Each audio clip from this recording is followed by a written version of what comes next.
तो यहीं पर एक्सपीरियंस शेयर करते-करते मुझे एक एक्सपीरियंस और याद आ गया है कि बच्चों के साथ इंटीमेसी पुराने आपने कई जगह आज तो थोड़ा कम हो गया है क्योंकि न्यूक्लियर फैमिलीज़ हो गई हैं। जबकि पुराने में जब दादा-दादी, ग्रैंड जो भी पेरेंट्स होते थे, वो ज़्यादातर अपने पोता-पोती या नाती-नातिन के साथ रहते थे। उसका कारण क्या था? एक तो उनकी जो साइकोलॉजिकल कंडीशन होती है बुजुर्गों की, वो अच्छी रहती है। बच्चों के साथ रहते मैंने आपको पहला पॉइंट में बताया बच्चा निष्कपट होता है। आपको वो जैसा देखेगा, आप जैसा बोलेंगे वो उसी को अनुकरण करेगा। तो इस तरह से जो बच्चे जो अगर बुजुर्गों के साथ रहते हैं, एक कहावत ये भी थी कि बुजुर्ग इंसान जो होता है एक समय में बच्चों जैसा ही हो जाता है। तो वो जितना ज़्यादा बच्चों के साथ रहेगा, एक तो उनको डर फ़ील नहीं होगा, वो बच्चों को अपनी सिक्योरिटी के रूप में देखते हैं। क्योंकि अगर बच्चों के साथ वो रहेंगे, तो उन्हें पता है जो पेरेंट्स हैं, चाहे वो महिला है, वो घर के कामों में, घरेलू कार्य में, हाउस होल्ड चोर्स में व्यस्त हैं और जो पुरुष हैं वो ऑफ़िस गोइंग या कहीं पे भी वर्किंग में जाते हैं। तो बच्चे ही छोटे बच्चे ही उनके साथ ऐसे होते हैं जो उनके फ्रेंड्स बन सकते हैं। तो इससे एक तरफ से बुजुर्गों को सिक्योरिटी मिलती है बच्चों के साथ रहने में।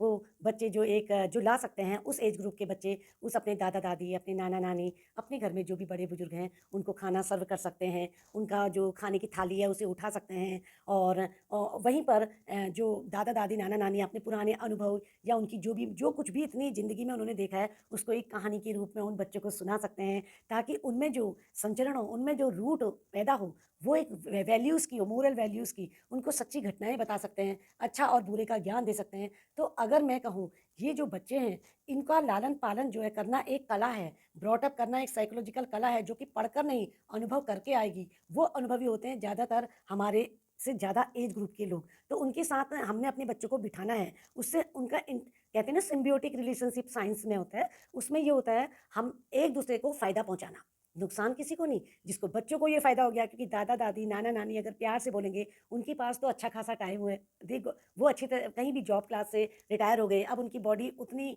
मजबूत नहीं है कि वो कहीं काम करते हैं, तो स्वाभाविक से वो घर में रहेंगे। उनको भी सेवा की ज़रूरत होती है, प्यार से बोलने वालों की ज़रूरत होती है, क्योंकि बुजुर्ग इंसान और जो बच्चे होते हैं, दोनों ही आपस में भावनाओं के भूखे होते हैं। उनको भावनाएँ चाहिए होती हैं।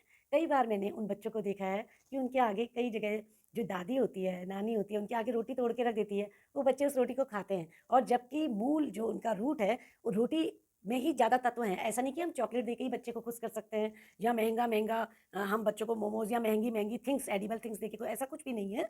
बच्चे भी भावनाओं के भूखे होते हैं। जैसे हम कहते हैं ना भगवान भावनाओं के भूखे हैं। ज़रूरी नहीं है कि आप बहुत ज़्यादा पैसा दो या बहुत ज़्यादा महँगी कॉस्टली थिंग्स ले जाओ, ऐसा कुछ भी नहीं होता है। तो बुजुर्ग इंसान घर में जो बड़े-बूढ़े हैं, वो भी भावनाओं के भूखे होते हैं, बच्चे भी। तो इनका जो पारिवारिक आपसी इंटर रिलेशंस हैं, इनके अगर आपसी रिलेशंस बनेंगे, कहने का मतलब है एक-दूसरे के साथ बैठना, उठना, उँगली पकड़ के दादा-दादी, नाना-नानी को घुमा सकते हैं और अधिकतर जो बुजुर्ग लोग हैं और अगर उनको कभी बीपी हाई लो हो गया तो उनकी मालिश कर सकते हैं, उनको सुलाने में उनका सिर की मालिश कर सकते हैं और बुजुर्गों को बच्चों का बोलना अच्छा भी लगता है क्योंकि वो निष्कपट होते हैं।